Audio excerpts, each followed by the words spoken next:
श्लोक संख्या 63 अध्याय 2 2.63। क्रोधाद् भवति सम्मोहः सम्मोहात् स्मृतिभ्रमः स्मृतिभ्रंशाद् बुद्धिनाशो बुद्धिनाशात् प्रणश्यति। क्रोध से पूर्ण मोह उत्पन्न होता है और मोह से स्मरण शक्ति का विभ्रम हो जाता है। जब स्मरण शक्ति भ्रमित हो जाती है तो बुद्धि नष्ट हो जाती है और बुद्धि नष्ट होने पर मनुष्य भवकूप में पुनः गिर जाता है। तात्पर्य श्रील प्रभुपाद के द्वारा। श्रील प्रभुपाद की जय। श्रील रूप गोस्वामी ने हमें आदेश दिया है, कृष्ण भावनामृत के विकास से मनुष्य जान सकता है कि प्रत्येक वस्तु का उपयोग भगवान की सेवा के लिए किया जा सकता है। जो कृष्ण भावनामृत के ज्ञान से रहित है वे कृत्रिम ढंग से भौतिक विषयों से बचने का प्रयास करते हैं। फलतः वे भव बंधन से मोक्ष की कामना करते हुए भी वैराग्य की चरम अवस्था को प्राप्त नहीं कर पाते। उनका तथाकथित वैराग्य फल्गु अर्थात गौण कहलाता है। इसके विपरीत कृष्ण भावना भावित व्यक्ति जानता है कि प्रत्येक वस्तु का उपयोग भगवान की सेवा में किस प्रकार किया जाए। फलतः वह भौतिक चेतना का शिकार नहीं होता। उदाहरणार्थ निर्विशेषवादी के अनुसार भगवान निराकार होने के कारण भोजन नहीं कर सकते, अतः वह अच्छे खाद्यों से बचता रहता है, किंतु भक्त जानता है कि कृष्ण परम भोक्ता हैं और भक्ति पूर्वक उन पर जो भी भेंट चढ़ाई जाती है वे उसे खाते हैं। अतः भगवान को अच्छा भोजन चढ़ाने के बाद भक्त प्रसाद ग्रहण करता है। इस प्रकार वह वस्तु प्राणवान हो जाती है और अंध पतन का कोई संकट नहीं रहता। भक्त कृष्ण भावनामृत में रहकर प्रसाद ग्रहण करता है, जबकि अभक्त इसे पदार्थ के रूप में तिरस्कार कर देता है। अतः निर्विशेषवादी अपने कृत्रिम त्याग के कारण जीवन को भोग नहीं पाता और यही कारण है कि मन के थोड़े से विचलन से वह भवकूप में पुनः आ गिरता है। जहाँ कहा जाता है कि मुक्ति के स्तर तक पहुँच जाने पर भी ऐसा जीव नीचे गिर जाता है, क्योंकि उसे भक्ति का कोई आश्रय नहीं मिलता। भगवद गीता यथारूप की जय। देखिए कितनी महत्वपूर्ण बात यहाँ पर कह रहे हैं आज का जो श्लोक है। क्रोधाद भवति सम्मोहा सम्मोहाद स्मृतिभ्रंशात्। यानी क्या है?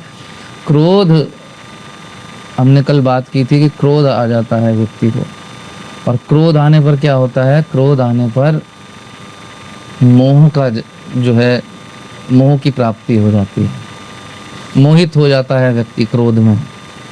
जिस भी व्यक्ति के ऊपर क्रोध कर रहे होते हैं हम, तो आपने देखा हो इतना ज़्यादा हम मोहित हो जाते हैं कि हम उसके अलावा कुछ दिखाई ही नहीं देता। उस समय जब व्यक्ति को किसी के ऊपर क्रोध आता है, गुस्सा आता है, व्यक्ति सब कुछ भूल जाता है कि उसको क्या पसंद है, उसकी लाइक्स क्या हैं, डिसलाइक्स क्या हैं, उसके एम्बिशंस क्या हैं लाइफ में, वो किस पोस्ट पे है, किस पोजीशन पे है, या किस रिश्ते में बंधा हुआ है जिसके साथ वो क्रोध कर रहा है, या किस स्थान पर वो है, ये सब कुछ भूल जाता है। ऐसा मोह हमें भगवान से होना चाहिए, लेकिन वो होता नहीं। भगवान के मंदिर जाकर भी हमारे दिमाग में फालतू के अनेकों विचार आते रहते हैं। किससे कितना पैसा लेना है, किसको कितना उधार दिया, कहाँ कहाँ जाना है, वो सब चीज़ें घूम रही होती हैं। लेकिन जब हम किसी के ऊपर क्रोध करते हैं तो हम कुछ और सोचते नहीं, सिर्फ वो व्यक्ति दिखाई देता है हमें। हम बस एक ही टारगेट रहता है कि बस ज्वालामुखी बन जाए और अपनी ज्वाला से इसको भस्म कर दें, सिर्फ यही टारगेट रहता है। तो क्या कह रहे हैं, जब क्रोध आता है तो मोह जागृत हो जाता है, और मोह जागृत होने से व्यक्ति की स्मृति जो है वो चली जाती है। स्मृति चले जाने के कारण सब कुछ भूल जाता है, और स्मृति जाने के बाद उसकी बुद्धि का नाश हो जाता है। भगवान बता रहे हैं आज के श्लोक में, बुद्धि नाश हो गया उसका, खत्म। यानी बात कहाँ से चली थी कि व्यक्ति किस प्रकार के अपने विचार रखता है, किस प्रकार की अपनी सोच रखता है, तो वहाँ से, या जो ध्यान से बात शुरू हुई थी कि उसका ध्यान कहाँ है। तो ध्यान यदि ठीक नहीं है, ध्यान यदि गड़बड़ है, तो देखिए कहाँ तक बात आ गई, बुद्धि के विनाश तक बात आ गई। और जब बुद्धि का विनाश हो जाता है, आपने सुनी होगी एक कहावत, विनाश काले विपरीत बुद्धि। तो विपरीत बुद्धि क्या करती है? विनाश की स्थिति को उत्पन्न कर देती है। आपने देखा होगा आजकल जीवन ऐसे हो गए हैं, हस्बैंड वाइफ के बीच झगड़ा बड़ी आम बात हो गई। इस कदर लोग झगड़ा कर लेते हैं कि आपने देखा ही होगा कि कोई ड्रम्स में मिलता है तो कोई कहीं और मिलता है, पहाड़ों में मिलता है। कभी पत्नी ज्वालामुखी बन जाती है, कभी पति ज्वालामुखी बन जाता है। इस हद तक बुद्धि का नाश हो जाता है कि वो एक दूसरे का मर्डर तक कर देते हैं। ये नहीं सोचते कि जीवन में आगे क्या होगा, मुझे जेल भी जाना पड़ सकता है, सारी जीवन जो है जेल में काटना पड़ सकता है। वो सब भूल जाते हैं थोड़ा सा अपने क्रोध में आकर। अपनी बुद्धि का नाश हो गया ना क्रोध में, फिर बुद्धि काम नहीं कर रही तो फिर कुछ भी करते हैं। यानी समझने की बात क्या है इन दोनों श्लोकों में, बहुत महत्वपूर्ण बात है कि यदि हमारा ध्यान जो हम सारा दिन सोचते हैं, इसलिए प्रभुपाद जी कहा करते थे कि ऑलवेज रिमेंबर कृष्ण। आदत नहीं है हमें कि हम ऑलवेज रिमेंबर कृष्ण कर सकें, लेकिन हम प्रयास तो कर सकते हैं। धीरे धीरे जब हम प्रयास करते हैं तो वो आदत पड़ जाती है।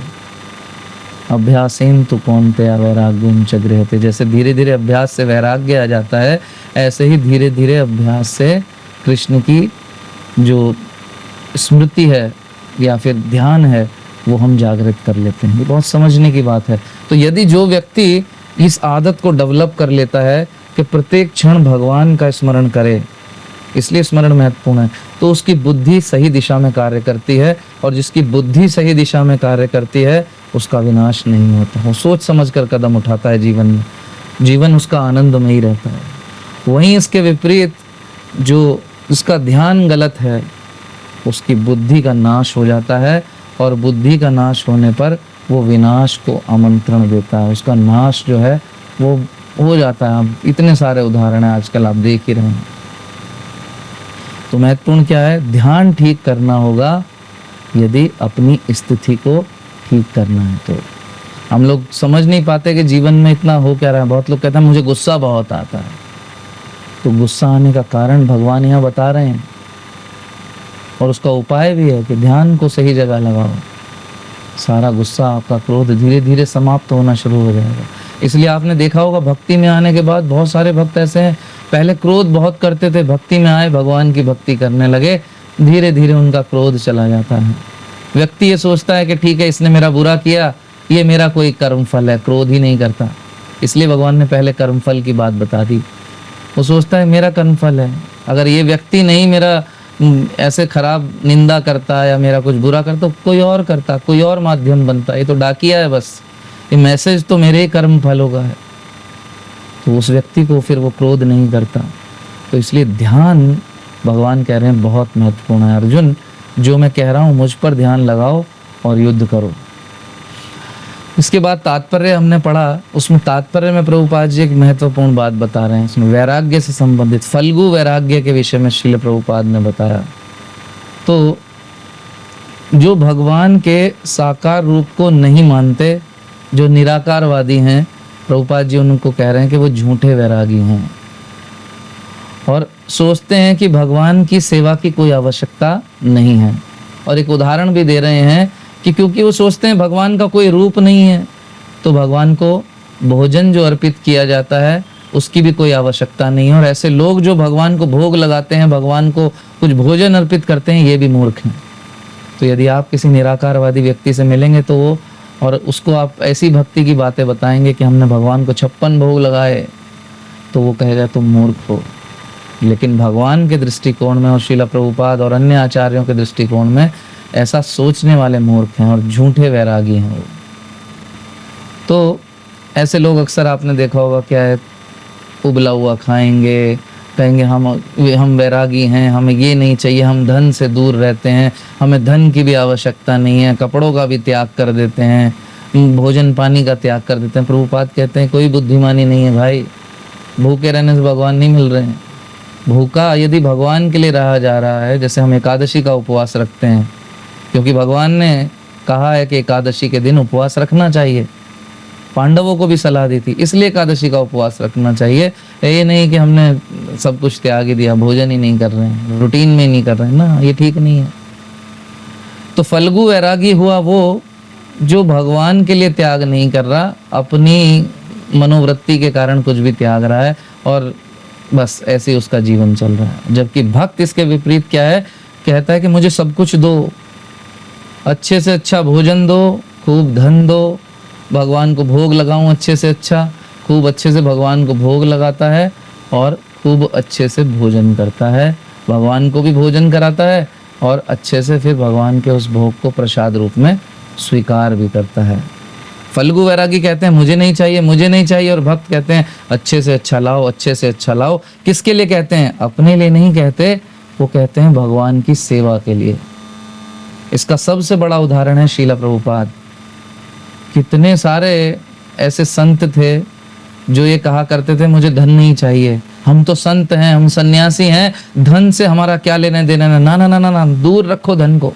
प्रभुपाद कहते सारा ले आओ, जितना धन तुम्हारे पास है ले आओ, सब कुछ।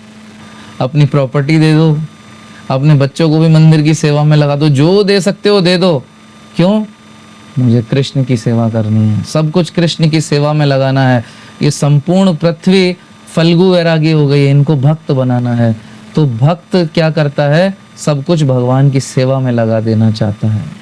झूठा वैरागी जो है वो अपने झूठे वैराग्य में ही फंसा रहता है, वो भगवान की सेवा के विषय में सोचता ही नहीं। भक्त तो ऐसे ऐसे हैं, उनको कुछ दक्षिणा भी मिल देता है ना कोई, जैसे कुछ प्रचारक हैं, उनको दक्षिणा मिली, वो भी सब भगवान की सेवा में लगा देते हैं।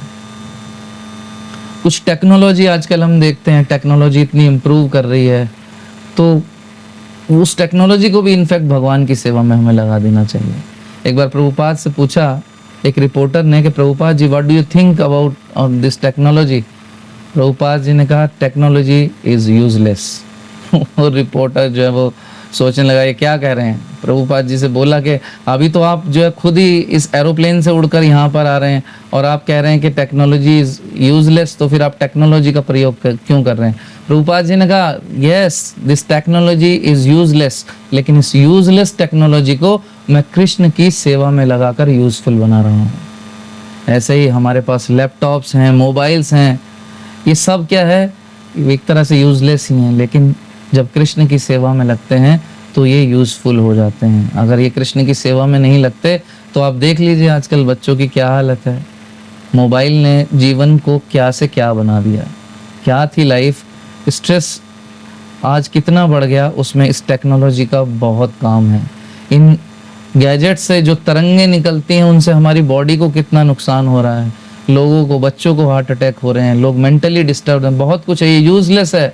अगर ये टेक्नोलॉजी ना हो तो ऐसा नहीं है जीवन नहीं चलेगा। ये टेक्नोलॉजी भी कुछ साल पहले आई, लेकिन इस पृथ्वी पर जीवन जो है वो लाखों सालों से है, वो चलता रहेगा।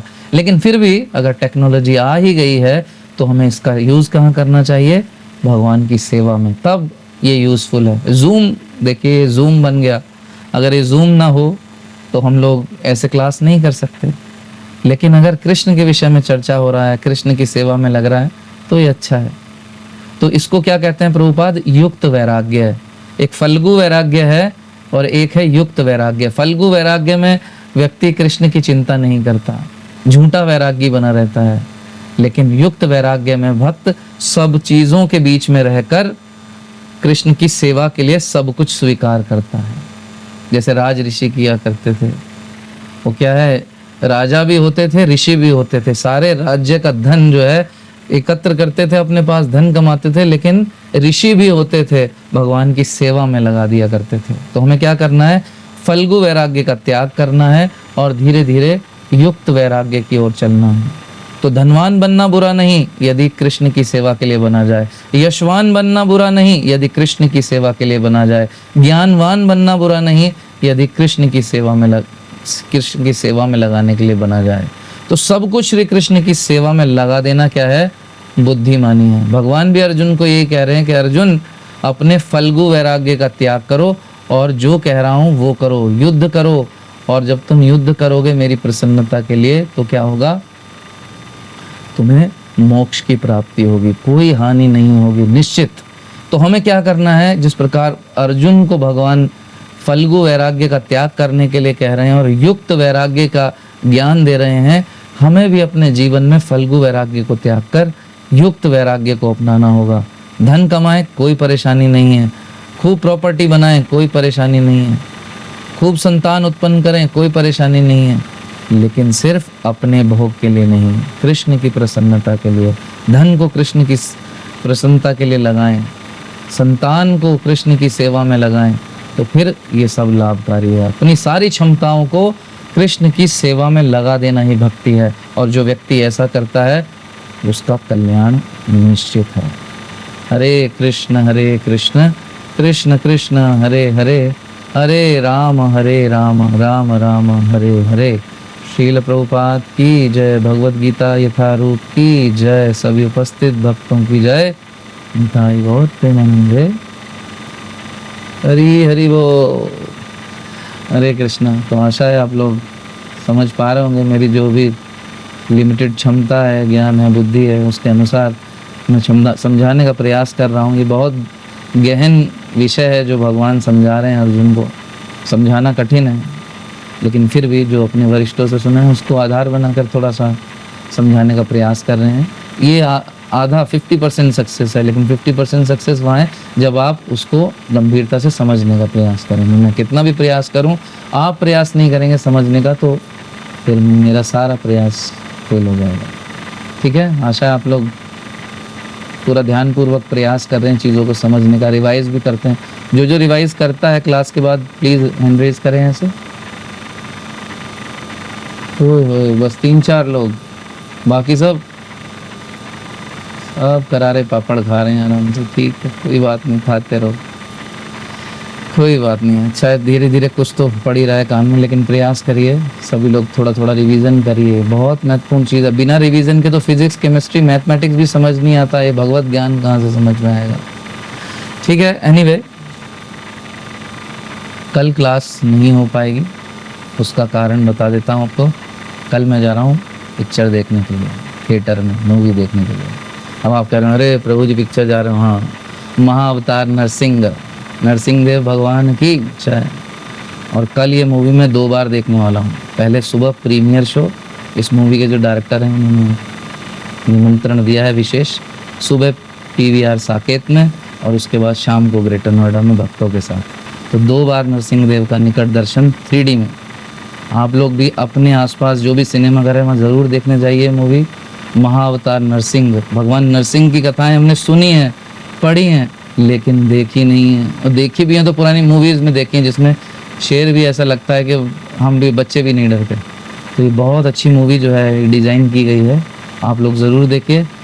और मैं तो देखने जा रहा हूँ कल, तो कल के लिए क्षमा प्रार्थी हैं। अब मुलाकात होगी आप सभी से मंडे को। तब तक आप YouTube पे जो क्लासेज हैं उनसे रिवीजन करते रहिए, उनका आनंद लीजिए।